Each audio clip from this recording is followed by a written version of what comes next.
The dragon awakens. China का economic transformation. सदियों तक चाइना एक सोता हुआ वास्टकाय देश था।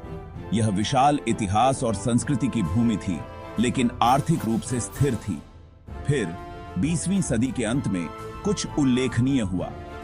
चाइना ने आर्थिक परिवर्तन की राह पर कदम रखा, सभी अपेक्षाओं को धता बताते हुए। यह तेजी से वैश्विक आर्थिक सीढ़ी पर चढ़ गया, दुनिया की दूसरी सबसे बड़ी अर्थव्यवस्था बन गई। इस अनप्रेसिडेंटेड वृद्धि ने वैश्विक परिदृश्य को फिर से आकार दिया है। चीन को वर्ल्ड मंच पर एक प्रमुख खिलाड़ी के रूप में स्थान दिया है। चीन का आर्थिक चमत्कार महत्वाकांक्षा, सुधार और वैश्वीकरण की कहानी है। यह मानव सरलता की शक्ति और नाटकीय परिवर्तन की क्षमता का प्रमाण है। 21वीं सदी की वैश्विक अर्थव्यवस्था की जटिलताओं को समझने के लिए इस परिवर्तन को समझना महत्वपूर्ण है। अमीर बनना गौरवशाली है। देंग जियाओपिंग के रिफॉर्म्स। देंग जियाओपिंग का नेतृत्व चीन की आर्थिक क्रांति का उत्प्रेरक था। 1978 में सत्ता संभालने के बाद देंग ने आर्थिक सुधारों का युग शुरू किया। उनकी प्रसिद्ध उक्ति अमीर बनना गौरवशाली है ने वैचारिक कठोरता से प्रस्थान का संकेत दिया। देंग ने व्यावहारिकता की आवश्यकता को पहचाना और बाजार उन्मुख नीतियों को अपनाया। देंग के सुधार चीनी विशेषताओं के साथ समाजवाद पर केंद्रित थे। इसका मतलब था पूंजीवाद के तत्वों को पेश करते हुए कम्युनिस्ट पार्टी का नियंत्रण बनाए रखना। The factory of the world.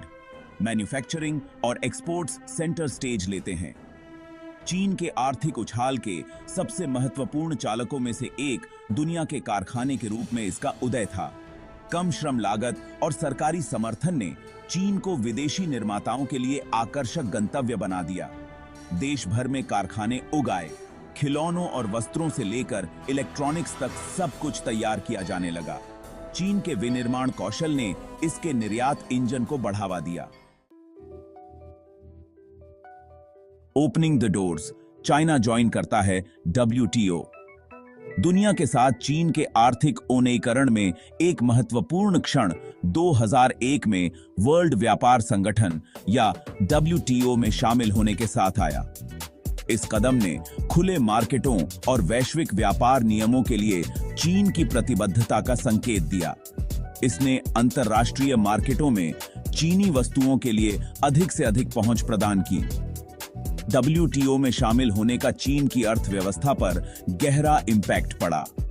इसने घियाराइलू उद्योगों को और अधिक प्रतिस्पर्धी बनने के लिए मजबूर किया, जिससे दक्षता और नवाचार में वृद्धि हुई। वी कंट्री निवेश में वृद्धि हुई क्योंकि कंपनियों ने चीन के विशाल बाजार और बढ़ते मध्यम वर्ग को भुनाने की मांग की। हालांकि WTO की सदस्यता चुनौतियां भी लेकर आई।